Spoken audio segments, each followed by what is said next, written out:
Halo guys, kembali lagi di channel ITGP. Kali ini kita akan membahas info MotoGP terbaru ya.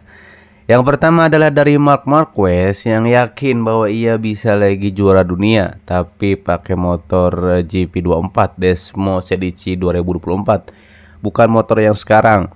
Karena dia realistis itu kalau memang ingin juara dunia ya memang harus pakai motor terbaru. Kalau pakai motor ya sekarang ya yang di Grace ini itu butuh butuh power dan susah gitu ya, spek motor beda, apalagi dia juga cuma targetnya tiga besar di di musim ini karena memang eh dibuntutin sama Enea Bastian ini karena ya sulit lah gitu ya untuk bersaing untuk apalagi Martin sama Peko juga on fire banget ya, selalu menang itu, selalu apalagi Peko yang di race bagus terus, dia bisa menang terus jadi gacor gitu ya.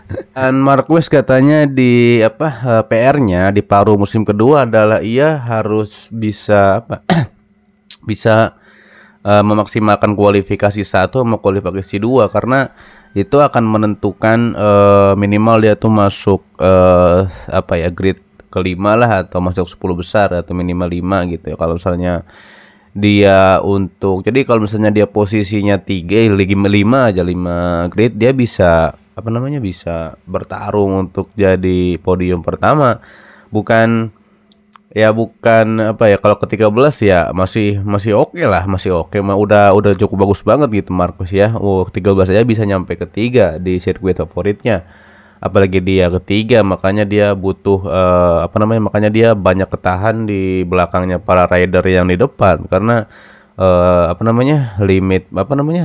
pengaturan ban juga harus bagus, pengendalian suhu ban seperti itu. Dan ya kalau misalnya starting kalau misalnya gridnya itu posisinya itu pas start box kelima kan mungkin bisa langsung nge-push untuk bersaing sama yang di depan seperti. Makanya guys, dia bilang PR-nya PR sekolah bukan PR sekolah, PR paruh musim kedua ya. Ini kan baru paruh musim, dia harus memaksimalkan kualifikasi nanti di race-race berikutnya yang akan diselenggarakan di Silverstone Inggris seperti itu. Tambah lagi ada pandit-pandit yang bilang dan ex mantan pembalap bahwa Marquez adalah seorang masokis. Apa tuh masokis ya? Nggak tahu juga. Maksudnya walaupun dalam keadaan dia cedera gitu ya, apalagi sulit bernafas kan, ketika dia bersenggolan dengan Franco Morbidelli dia kan lepas apanya tuh yang bikin dia sulit bernafas, tapi justru bukannya malah melempem, tapi justru malah bisa melesat gitu ya, melesat secepat kilat apa seperti apa. Jadi justru dia membuktikan ketika dalam situasi yang harusnya bisa bikin ngedon untuk pembalap lain, tapi Marquez bisa membuktikan bahwa dalam keadaan sulit pun dia bisa fight. Dan itu contoh yang baik buat kita sebagai insan manusia untuk jangan pernah menyerah untuk menggapai apa yang kita inginkan adalah selama itu adalah hal yang baik. Ini kayak ceramah cuy. Kata Sylvain Giuntoli juga seperti itu. Tulang rusuk Marquez sedang cedera dan itu sulit bernafas, tapi ya bisa aja gitu untuk bakal bisa membalap finalis dan yang lainnya waktu di race Jerman. Dan kita harus seperti itu juga dalam hal kehidupan, cok ya. Oke. Ada Franco Morbidelli, Marquez bersenggolan tapi dia tetap melanjutkan race dan mengambil risiko itu dan akhirnya itu terbukti. Wih, baby alien nih bos, senggol dong.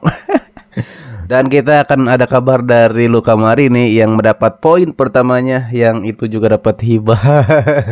Dapat pemberian pembalap lain kena penalti dari Augusto Fernandez, Johan Zarco, juga Stefan Bradl yang kena penalti karena melanggar aturan tekanan ban. Daripada itu Luca Marini itu jadi dapat 1 poin, dan itu alhamdulillah lah udah sebut poin ya, udah race-nya selalu di belakang, terus bapuk, terus dapat hibah gitu. Ya bersyukur dong, itu 1 poin itu berharga untuk Luca Marini di paruh musim pertama. 1 poin. Woi, senggol dong bos, mantap. Tapi memang banyak masalah di Honda ya, karena ya wajar aja gitu, karena memang ya satu poin juga dapat hibah, bukan untuk apa bukan untuk diri sendiri membalap, tapi ya itu cukup harus disyukuri bos, seperti itu ya. Dan Marini juga bilang ada perbedaan yang jelas ini apa namanya ya motornya, ketika dia melesat ngegas gitu ya. Justru KTM sama Aprilia dia bilang lebih cepat 10 atau 20 detik dari motor Honda CR-V, RRC. Jadi ya wajar aja. Jadi apalagi saya nggak sama Ducati yang sering podium gitu ya.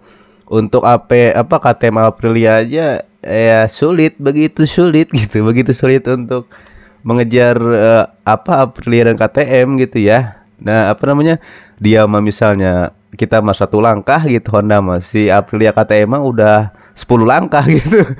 jadi sulit untuk mengejar untuk mengejar ya jelas itu akan membuat rider Honda itu di belakang terus, seperti Stefano Badalu kemarin, Johan Mir ya jelas kalau misalnya dia satu langkah, Aprilia KTM 10 langkah ya jelas ya jelas ketinggalan kereta bos. Itu harus pakai pesawat nyusulnya itu. Ya makanya Marini mengeluhkan masalah mesin Honda yang ya kayak gitu-gitu aja dan kalah saingan sama pabrikan lain yang lebih cepat seperti itu. Dan kita ada kabar dari Pak RT yang katanya dia ingin podium tertinggi. Maksudnya podium tertinggi itu podium 1, bukan podium 2, bukan podium 3, bukan podium 4 juga gitu. Jadi dia ingin ingin podium tertinggi sebelum dia pensiun. Tapi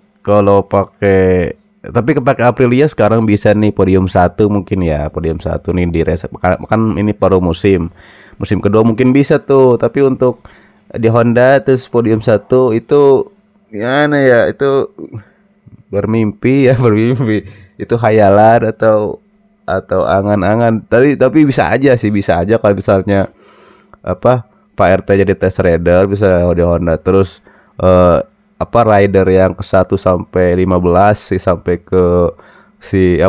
ke Pak RT gitu ya, posisi motor 1 yang pertama mimpin sampai 15 motor jatuh semua, crash semua, baru Pak RT bisa juara 1. Pak RT ke posisi 16, yang 15 rider jatuh semua, itu baru bisa tuh Pak RT tuh di Honda. Tapi kalau pembalap gak banyak jatuh, 1-2 doang ya gimana ya, itu nunggu kambing bertelur dulu gimana gitu. Susah gitu. Tapi kalau di Aprilia saat ini sih bisa aja. Misalnya Aprilia kan kompetitif juga ya, finalis juga bisa, kadang podium kadang enggak, dan finalis kan selalu masuk 3 besar, kadang masuk 10 besar 4 ke 5 gitu ya. Dan kalau misalnya Pak RT bisa